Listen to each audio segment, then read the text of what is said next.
নমস্কার বন্ধুরা, আশা করি আপনারা সকলেই ভালো আছেন এবং সুস্থ আছেন। রাধাকৃষ্ণ চ্যানেলে আপনাদের সকলকে স্বাগত জানাই। একাদশী কি জানেন? একাদশী মানে একদিন না খেয়ে থাকা। যদি সেটা জানেন তাহলে আপনি একাদশী মানে 10% জানেন। 90% আপনি জানেন না। সেই 90% আগে জানুন, তারপর একাদশী করবেন। প্রেমানন্দ মহারাজজি বলছেন, মাসে মাত্র 2 দিন আসে যখন আপনার শরীর, মন, আত্মা সব কিছু শুদ্ধ করার এক শরীরীয় সুযোগ তৈরি হয়। এই 2টি দিন হলো একাদশী। কারণ জানেন কি, এই 2 দিনে কিছু কাজ করলে সেটা শুধু ভুল নয়, মাসে এই 2 দিন কিছু কাজ করলে সেটা পাপ হয়ে যায়। এই 2 দিন শুধু উপবাসের জন্য নয়, এই দিনগুলি হলো আত্মসিদ্ধির দিন। এমন এক উপবাস যা আপনার শরীরকে নয়, আপনার ভেতরের মানুষটাকেও শুদ্ধ করে। একাদশী হলো আত্মসিদ্ধির সময়, ঈশ্বরের চিন্তন শ্রেষ্ঠ সময়। যখন ভগবানকে অনুভব করা যায়, যখন নিজেকে বদলানো শুরু করে ভেতর থেকে। আজকে আমরা জানব এই ভিডিওতে একাদশীর উপকারিতা কী এবং কেন একাদশীকে বলা হয় ভগবানের সবচেয়ে প্রিয়তম দিন। একাদশী মানে কি? একাদশী শব্দের অর্থ হলো চন্দ্র মাসের 11তম দিন।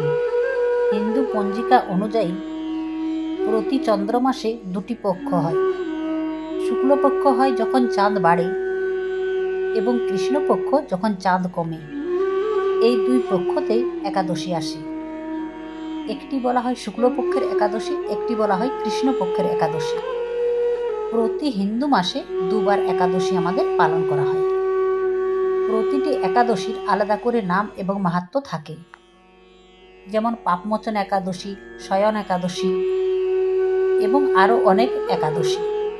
একাদশীর সম্পর্ক ভগবান বিষ্ণুর সঙ্গে। এই দিনটি ভগবান শ্রীকৃষ্ণের জন্য অত্যন্ত প্রিয়। পুরাণে বলা হয়েছে, একাদশী ব্রতের পালনের মাধ্যমে ভগবান বিষ্ণু সন্তুষ্ট হন। যে ব্যক্তি এই সত্য মন থেকে একাদশী ব্রত পালন করে, তিনি শুধু পাপ থেকে মুক্তি পান না, ভগবানের আশীর্বাদে তার জীবন সম্পূর্ণ বদলে যায়।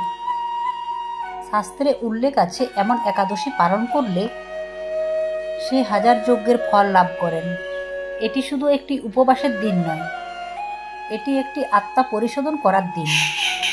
এটি নবজন্মর সুযোগ। আপনি যদি সত্যিকারই বদলাতে চান, তাহলে একবার অন্তর থেকে পালন করুন একাদশী। শুধু না খেয়ে থেকে নয়, নিজেকে মন থেকে ভগবানের স্মরণ করুন। একাদশী শুধুমাত্র একটা দিন নয়, একটা দ্বার। এটা ভগবানের কাছে পৌঁছানোর দ্বার। আপনি যদি কোনো ব্রত না পালন করতে পারেন, শুধু একাদশী করেন, এতেই আপনি ফল পাবেন। তো বন্ধুরা, সবাই চেষ্টা করবে, যারা একাদশী ব্রত পালন করেননি তারা অবশ্যই পালন করার চেষ্টা করবেন। দেখবেন আপনাদের জীবন একদম বদলে যাবে। তো বন্ধুরা, এই ছিল আজকের ভিডিও। আপনাদের যদি ভালো লেগে থাকে তাহলে অবশ্যই লাইক, কমেন্ট আর শেয়ার করতে ভুলবেন না।